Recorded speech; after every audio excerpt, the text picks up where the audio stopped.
भीमा खोऱ्यातील धरण पाणलोट क्षेत्रात पडत असलेल्या मुसळधार पावसामुळे पुणे येथील बंड येथून सायंकाळी 7 वाजता 1,02,228 क्युसेक तर दौंड येथून 98,840 क्युसेक विसर्ग उजनी धरणात मिसळत होता।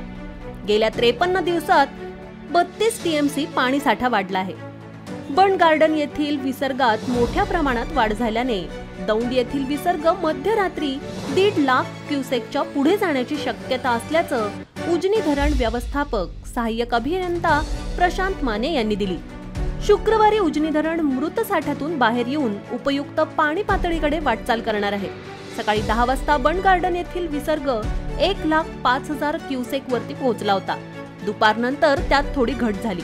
सकाळी बंड गार्डन येथील वाढलेल्या विसर्गाचे पाणी दौंड येथे पोहोचवायला 10 ते 12 तास कालावधी लागणार आहे। रात्री 10 नंतर दौंड विसर्गात मोठ्या प्रमाणात वाढ होणार आहे। दिनांक 26 रोजी शुक्रवारी सकाळी दौंड विसर्ग 1.5 लाख क्युसेक पर्यंत जाण्याचा अंदाज असून गुरुवार दिवसभरात 6% पाणी पातळी वाढली आहे।